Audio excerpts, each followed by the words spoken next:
Horsefly Carnation, airing live on the United Public Radio Network on 105.3 FM in New Orleans.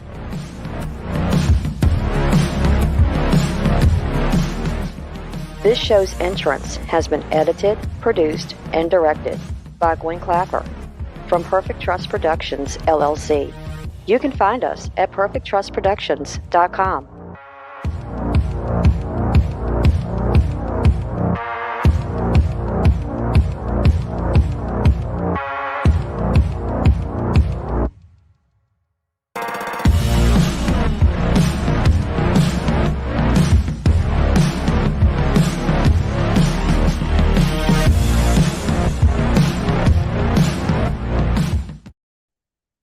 Hello, everyone, and welcome to Monday night segment of Horsefly Chronicles Radio with myself, Julia Siracusa, and Philip Siracusa. We're broadcasting live from the International Public Radio and the United Paranormal Radio Network on 105.3 FM from New Orleans. This evening's show is fully sponsored by Carnation, so we want to thank them for their sponsorship. You will have to do a few things in order to participate. Go over to the YouTube channel UFO Paranormal Radio or International Public Radio. You can also go into all of our Facebook stations, UFO Paranormal Radio Network, UFO Undercover with Joe Montaldo, News on the Flip Side, also Twitch, SoundCloud, and Podbeam. Also go over to our group, Horsefly Chronicles Radio, and join if you haven't. And if you have any questions for our guests, you can ask. Our guest is having some technical difficulties, so when he comes, we will just pop him in. So I'm going to introduce him. Welcome, Mr. Kevin Kinkade, to the show. Kevin first became interested in the paranormal in his early 20s. He worked as a professional psychic, giving readings for clients in person, online, and at psychic fairs. Mr. Kinkade has also been a professional actor for many years, both on stage and screen. His book, The Dream World, is available on Amazon.com, which Kevin explains years and years of studying our dreams. So when he comes on, we are going to just bring him right up. You know, he has an interesting bio. Let's talk about the dreams. Oh my goodness. I really hope we can get him on the show tonight, because this really is, I was looking forward to really getting into that, the whole dream thing. Do you remember your dreams? I don't remember anything that has to do with the paranormal, but I do remember just weird random dreams, you know? I feel like dreams are, in essence, another part of us. We, you know, as we exist physically, I believe in that sometimes in the dream state, we exist spiritually as well. And here's our guest. Hey, Yay! Can you hear us? Oh, no. Okay, so he's up on the screen. Okay. Kevin, now can you hear I us? can hear you. Wow, finally. Oh, okay. Thank goodness. Oh, that's technology for yeah, you. I Nothing we can't can do hear about me. it. Yes. Yes. It's a little choppy, but we're good. No, you're right. Sorry about this. I mean, this. Oh, it's not. It happens. We just introduced you to Yeah. all of our listeners, and we want to thank you so much for being able to come on tonight. Oh no. So can you take us to the beginning? Thank you for inviting me. I really appreciate it. Take us to the beginning, Kevin. You know, you're a psychic, so let's go back into childhood.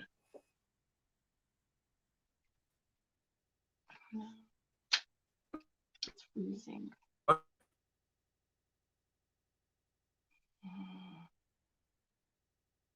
It looks like we're still having technical difficulties. Please stand by. Oh, Kevin, man. can you hear us? No. We can't hear you, but He might be able to hear us. You can talk. Oh, I hate when this happens. But, you know, maybe these, you know, that's what happens with technology. He said his Wi-Fi is not connecting. All right. So the dream state, you know, I do have dreams where I feel like they're real. I wake up the next day and it's as if maybe you want to call it similar to an out-of-body experience. where the soul meets other souls. And I'm sure many people have that, where you're meeting people on the other side. And you know them, but you don't know them. Well, some people I don't know, and in the dream you know them. And that's what his book is really about too. Yeah. In the dream state, you know who the people are. And if you don't know, and then you wake up the next day, it's like, where did they come from? Who are they? But it's possible, from being a paranormal for so long and interviewing so many people throughout the years, that they're part of a soul group, a soul family. Yeah. You ever meet anybody and you're like, wait a second, I know you, but I never met you before. Yes. Right. So it's similar to that, where you've met the person and you're like, wait a second. I love that. It's like you know them, but you just can't put your finger on where you know them. And I believe that, from doing this, and I ask people, how can you communicate with loved ones that crossed over? I've asked many psychics and mediums throughout the years, and the best form is the dream state. It's when the body's most relaxed and its openness to a spiritual reality comes in. And a lot of our guests have told us, and the listeners too, that when you have dreams, for the people that can't remember, to write them down, like to always have paper near your bed. That way you can write them down, and there they are. You'll remember them. That's true. That's true. Keep a journal of dreams. Dreams do mean something, and sometimes the spirits are giving you information to help you, or to let you know what's going to come forward in the days. You ever wake up and you're like, wait a second, I dreamt that this is going to happen. For example, the car don't start. Don't say that. Listen, okay? I got a problem. Don't say that. But it does happen, where they give you a forewarning. It's happened to me too many times. It's true. They're saying, well, something is going to break or whatever. But there's also good things too. Yeah. I just haven't come across many of those good things yet. We were just laughing before because Phil likes to say. But I will say this: we got a problem, Julie. We got a problem. The spirits have made contact. We have another problem. I will say this: that doing paranormal investigations and the dreams, there's many of times where after the investigation, there's people in the dream at that point, that night, that I don't know. And is it possible that it's part of these spirits that are at these locations? What did you call them before? Soul like the soul families. Yes. Soul groups. Yes. Very right? Interesting. So there is that possibility that there's that connection there. I will say this to everyone listening. Very interesting. Some dreams are real. There's lucid dreams, and there's other dreams that do manifest into things. And writing it down sometimes, if you're a dreamer, you're not a dreamer, are you? I do have weird dreams. I mean, I can't really. I'll wake up and know I had a dream, but I can't put the puzzle together of really what was going on. I don't know. It's really weird. I wish I did. I have dreams where I can wake up in the middle of the night, go to the bathroom, go back into the dream, and go right back into the dream. I hate those kind of people. I love it. I love those dreams. It's like, wait a second, That's why I hate it, because it's not fair. I'm having an awesome time on this side. And you're also and it's like you slip right back into the dream. And you're also the type of person that could just fall asleep on dirt, like that. Yeah, I fall asleep really quick. Me, I'm just like. So, I will say that the spirits, the good spirits and those that we love, I'm going to make you a promise to the listener that even though they may be gone in the physical world, and it's very hard for us to cope with it. It is. I promise you, from being a paranormal investigator and interviewing so many people from around the world, and having so many people come to my house in the field of psychic abilities and mediumship, that we do go on. It's not the end all. It's not. It's really hard. It's over. And it's hard to grasp. It's hard to tell these people too that have lost loved ones, what we know, what we feel to be true, because they don't get it, but we know that. It's not the end. It never ends. There's always a open door. It's all willingness to try to communicate. But I believe from all these responses, the EVPs that were recorded, that they do watch us, they do observe us, and they sent, yep, and they're never truly gone. And now, they send a lot of signs, and a lot of times we miss those signs. Gotta watch out for the signs. You know, the music, the songs, the things that you just miss. So here's something I'd like to share with people, because a lot of people are either affected or have crossed over from the illness that's currently going on. And I will say that this is my experience of what happened to me when I had this illness 2 months ago. Yeah. I was in a bad stage of it, and I woke up every day thinking it was my last day and my last breath at some points. Yeah. But this is what did happen 2 weeks into this, because it lasted a long time.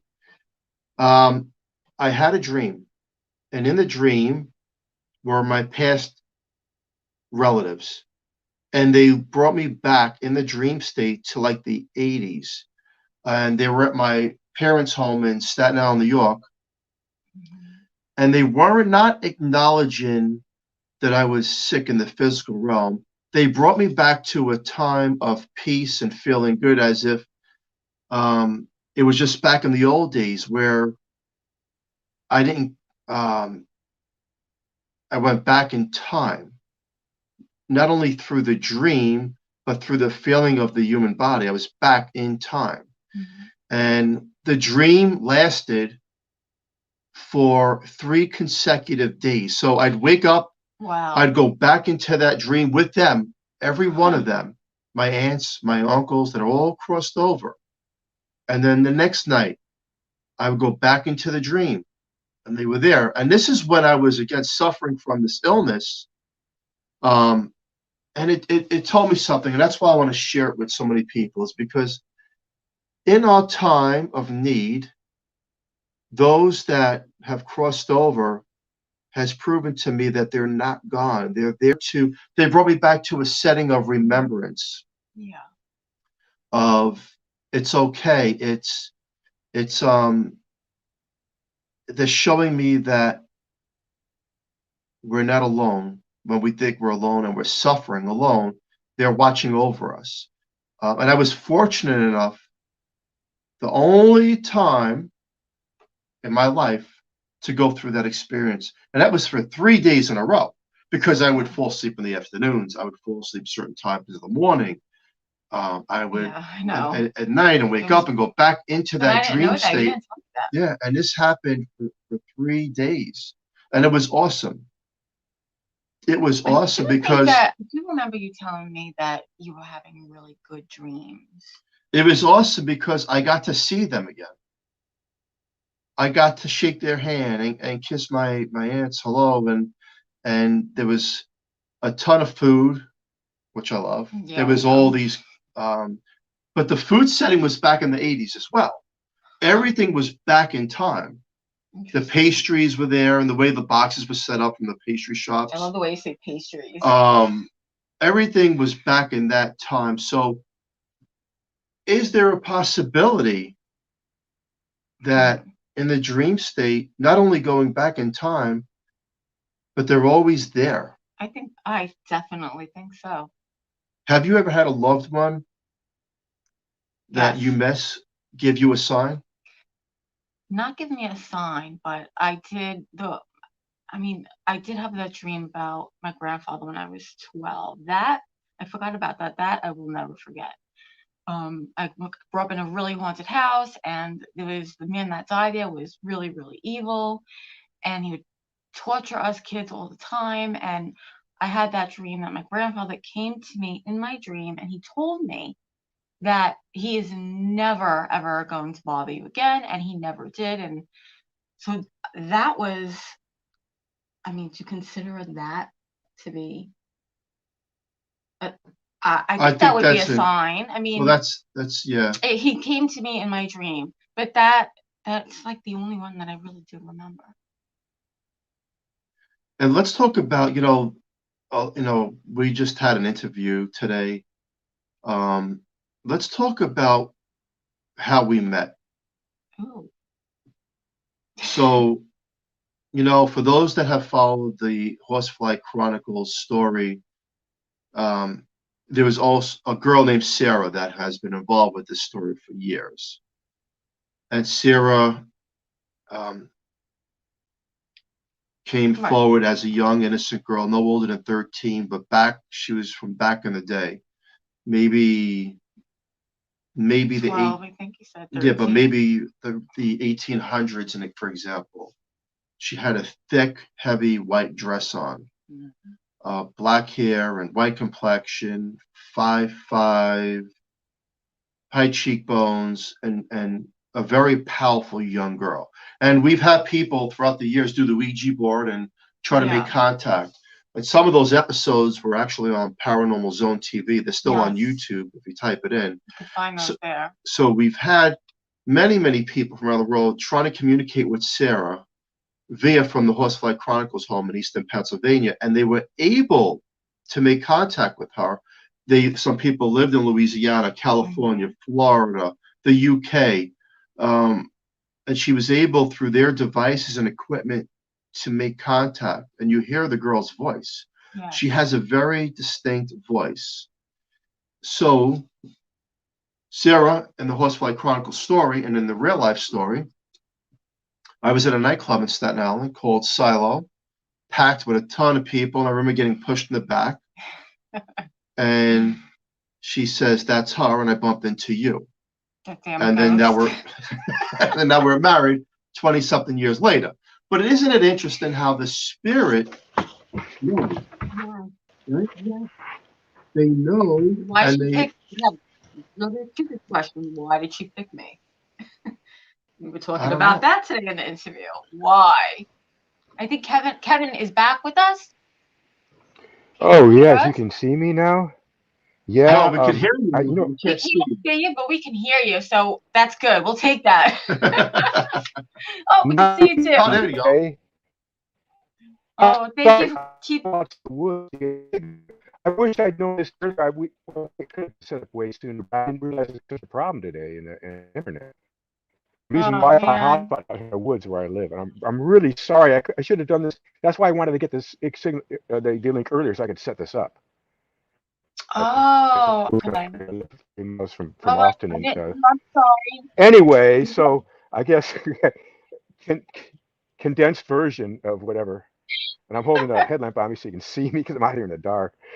So where should we begin? Yes, I can see you now. So, really quick, can you give our guest a quick introduction of yourself? Well, I'm Kevin Kinkade. I was born in Buffalo. My family's, German, Irish, French, supposedly some Cherokee and Kickapoo. Can't really verify that yet, but everybody's been pretty metaphysical in my family most of my life. I started these capabilities when I was 21, out of nowhere.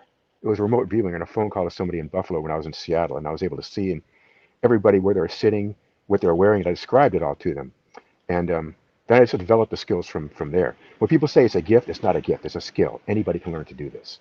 And that's my main focus. People are always trying to say, "Oh, you're not real, you're a phony," and they try to debunk you and try to trick you into doing things so they can say, "Aha, you're not really a psychic." I'm not interested in proving that I can do this. I'm interested in trying to show other people how they can do it too. So I learned tarot.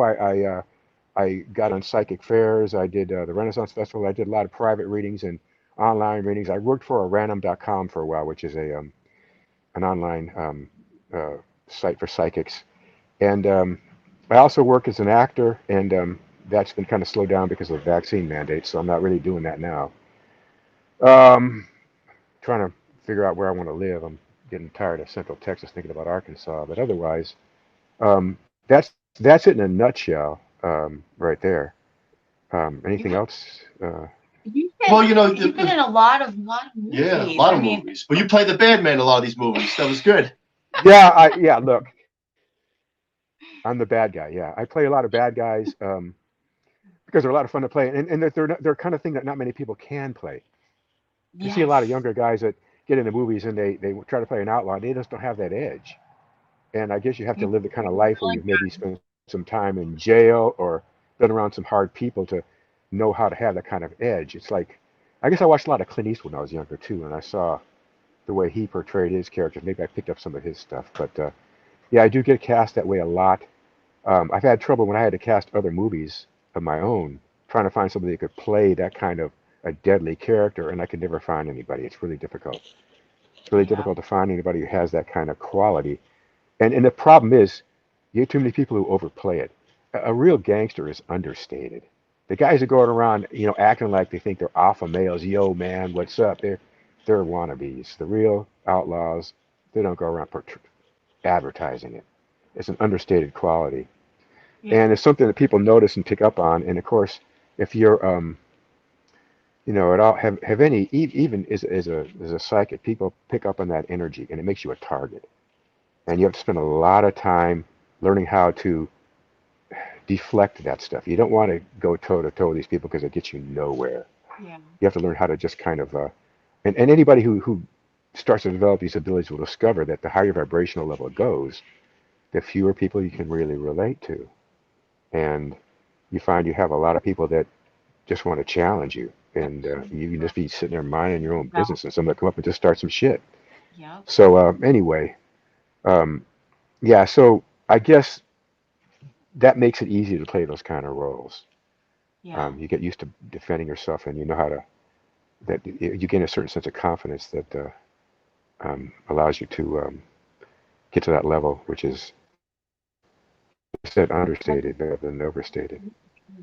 But Well, anyway, that's we're a good. so committed. We're so That's well, what he said is true. The higher vibration, you're raising above, and then you have, like you said, you got the haters or the wannabes, but you're above all that now. You created, you're moving up in your energy level.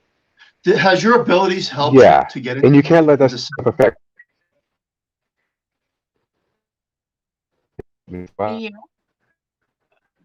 Hello. Yes. You said something about my abilities. What are they? Have they help? I don't know if you can hear. Help me with what? Yeah. Getting into movies. Being intuitive will help you as an actor, that's for sure, because you have to learn how to read people, and you have to learn how to play them, and you have to learn how to get to a certain depth. I'd say that acting helps me be a better psychic more than the other way around. And when I was talking to Bobby, our mutual friend, a while back when he asked me this question, I said, he said, "What's your goal as far as an actor, a psychic? Does being a psychic help you get better as an actor?" And I said, to me, psyching is just being an actor is just a challenge. My goal is to reach a higher vibrational level. Acting is just one of the things you do. It's one of the processes. That's not the important part. It's the process itself. And so when you're trying to get into these characters and you're trying to reach that level where it's really authentic, it helps open up more channels in yourself that does help you reach a higher vibrational level, does help you reach more depth in your characters. And so they kind of work together in that respect. But that's not the goal. That's just the process. Anybody who's an artist will tell you the process is more important than the goal. The goal is just something to tell you you've reached a certain point. You still have more challenges. In the tarot deck, the Nine of Cups shows somebody who's basking in all this wonderful, abundance, and they've reached a stagnation level. So then the Ten of Cups, and it's time to go on to the next level and start over again. So you're constantly reaching these cycles and these revolutions where that's the whole point of being here. And I know you're talking about the afterlife earlier, and I'm one of those people that believes that we keep coming back to this particular earth plane to meet certain challenges that will help us evolve to a higher vibrational level. And then when we move on to the afterlife, we're at another level there than we were before. So this is kind of like training camp. And people that take it so seriously about success being about what you gain as far as society or money or anything, you're missing the point. The point is the process. What you're doing to reach those goals is where you're doing the real work. And so as an actor, I meet challenges I wouldn't meet otherwise to help me reach that level sooner. If I looked at acting just as a goal to get, rewards and money and recognition, You'd reach a certain stagnation level. You would never evolve as a human. You would never reach a higher level as an actor either. Because the older you get, the more your talent grows because you're working on a process rather than saying, yeah, look at me. I won a medal, So um, that's what it is for me, basically. I definitely And believe in that. It's the process, and then the goal you want to reach. Obviously, whatever you're doing, whether it's sports but it's the process of it. And I think that too many people, especially in today's world, are lost in materialistic things, and it takes away the true value of the reason we're here in the first place, the core essence of the soul, what the soul is trying to experience. And because society is so polluted with Mrs. Jones has this, and I have to keep up with them, that people get diluted in all this and affect their own lifespan according to what they should have. And, it's sad. I always talk to the kids about that. Back in the 70s, 60s, it was different. The core value isn't there anymore. It's gone to technology and what could I have next? I want. Well, it's you find yourself burning out, but you're not living. But it's always been that way, all throughout history. There's only a certain percentage of people that understand what exactly they're here for, and a smaller percentage that actually figure out, the key to that knowledge. Um, People go to various religious sects because they feel like if they follow certain doctrines, they will get into heaven. That's completely missing the point. That's not what it's about. So all this spirituality throughout the ages has just been people following certain rules and dogma without even realizing that the reason you eat certain foods and not others is not because it'll help you get into heaven, because it makes your body more able to reach that higher vibrational level. And people miss that point.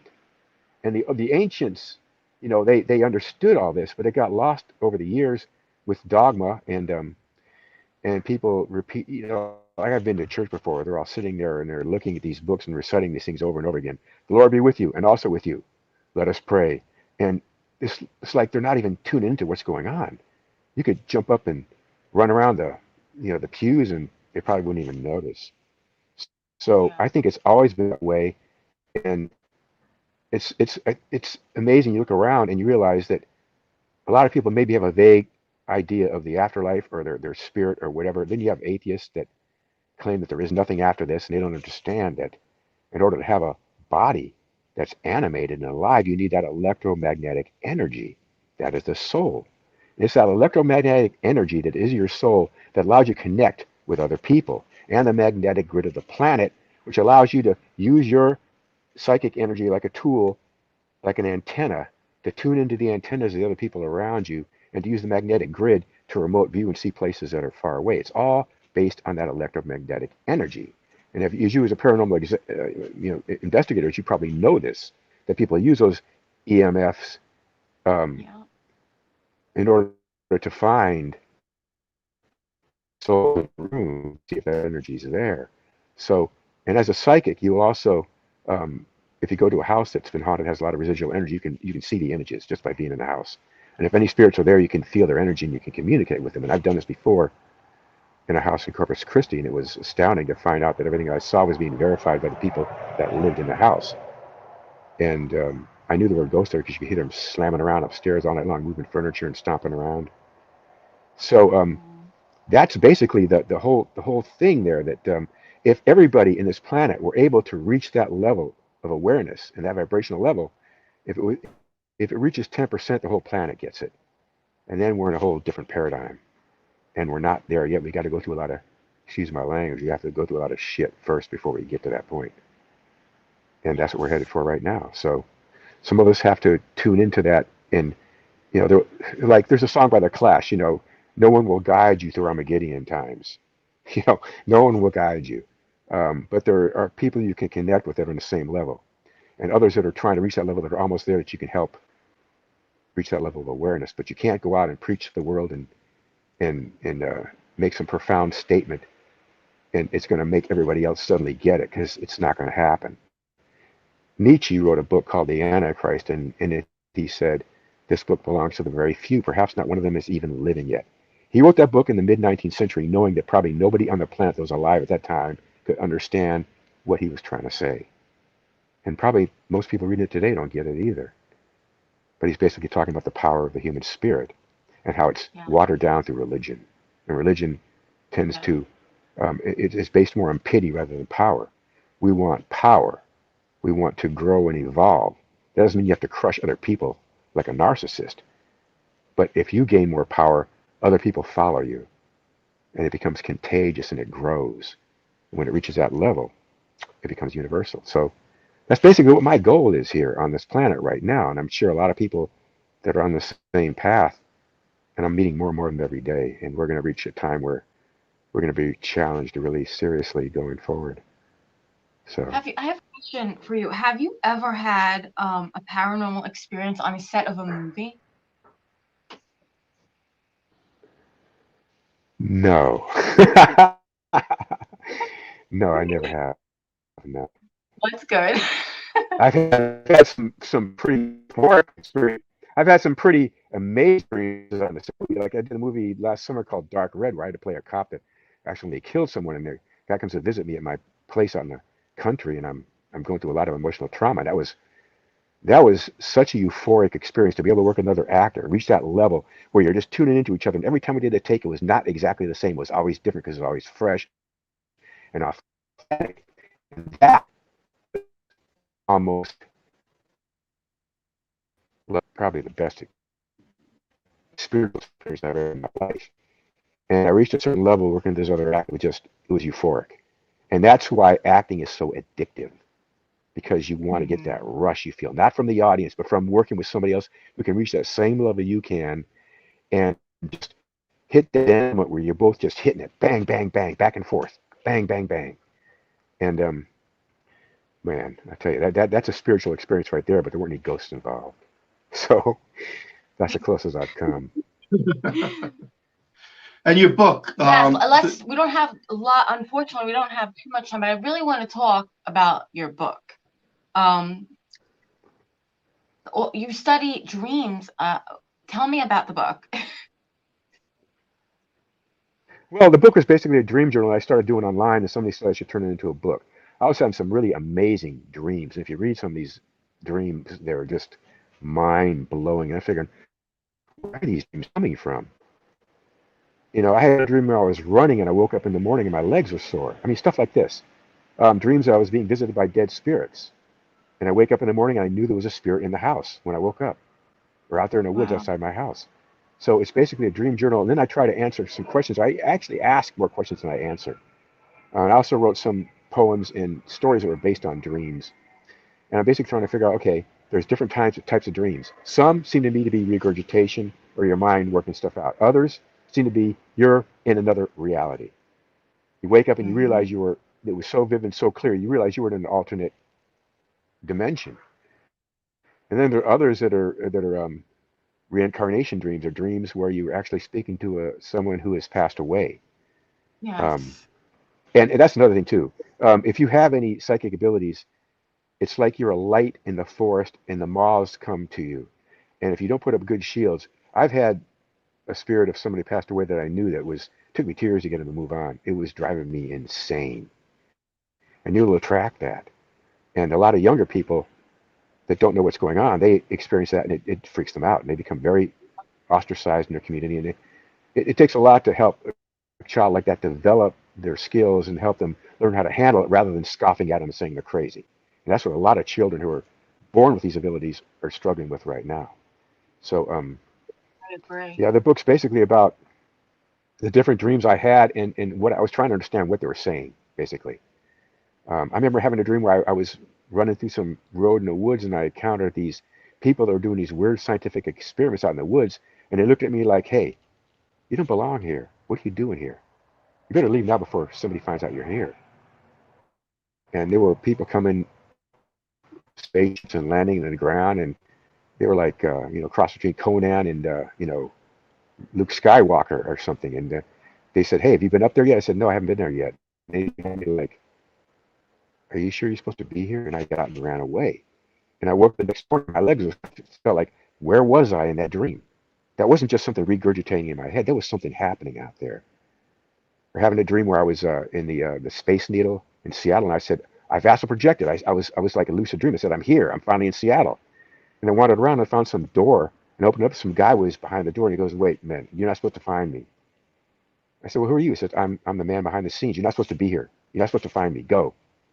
Weird stuff like that. And so I was just trying to understand what these dreams are about. And that's why I wrote the book.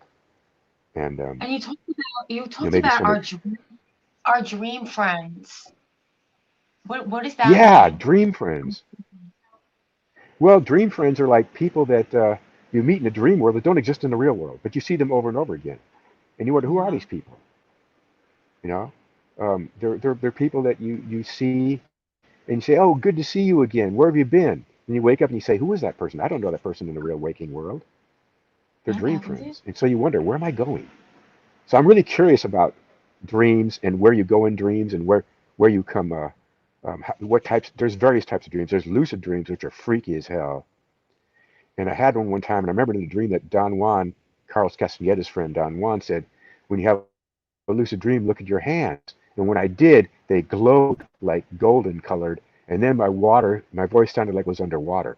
Then when I moved my hands away from my eyes and looked ahead again, my voice became normal. I put my hands in front of my eyes, and they turned golden, and my voice was like it was underwater. What was that all about? So that's basically, yeah. And in that dream, I was with Chuck D of Public Enemy, for all people, believe it. And what was I doing with Chuck D, you know? So yeah, things like that make me curious. I had that dream last night. Anything else? No. Yeah, I did. And I didn't know who it was. But I knew them in the dream. You knew them in the dream. I woke up, I didn't know who it was. I Right. was thinking about it, but I knew them in the dream. So So I think that there's a part of us that's weird. that subconsciously goes on into another, whether we want to call it dimension. I believe that the soul, the spirit, is crossing into their world. For example, you know, being a paranormal investigator and trying to reach the other side, I think it's the biggest form of meditation that we're able to transcend into their realm. That's possibly, you know, that's what I kind of maybe other visit. we can't really hear you. Oh God. But I had that dream last night. It's ironic. And I think that people should buy his book because dreams are fascinating. A really good book.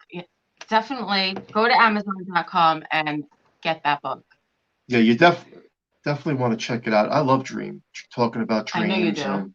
Because I think that there's so much content involved with that. Yeah, it's very interesting. Oh, I'm working on another book now that's going to be about how. Can you hear me? Yeah. Hello? Yes. Can you hear me? Yep. Okay. Can you hear us? The next book I'm Yeah, I can hear you. Okay. I'm working on a book now that's going to be about somebody who commits suicide, what happens to their soul after they commit suicide. That's the book I'm working on now. Okay. Another book I'm working on is going to be about how people can develop their own psychic abilities. So those are the next two on the line. I'm also working on some screenplays for movies, but as far as books go, those are what I'm working on now. So I'll let y'all know when those come out too. They'll all be available on Amazon, right? On Amazon, we could find them, right? Amazon or someplace, wherever I can find a place to do it. You know, it's just a matter of where. Amazon's available right now. It's easy. I have it on Kindle and I have also in paperback for Dream World. But man, I wish I'd figured this whole internet thing out here sooner, because I could have been on the phone with you a lot sooner than having to rush this through. Sometimes my signal in the house works, sometimes it doesn't, and this time it's thank God I figured out how to go outside with it. But you think that as a psychic, that the soul picks the life it wants to live? That's the theory according to Newton, or not Newton. Who's that guy? Newman? I can't remember his name now. He's the one that wrote Journey of the Souls. That's his theory, that you choose your life. You have a soul group. You choose the people you're going to reincarnate with. Sometimes you do several lifetimes with the same people, trying to work out different things.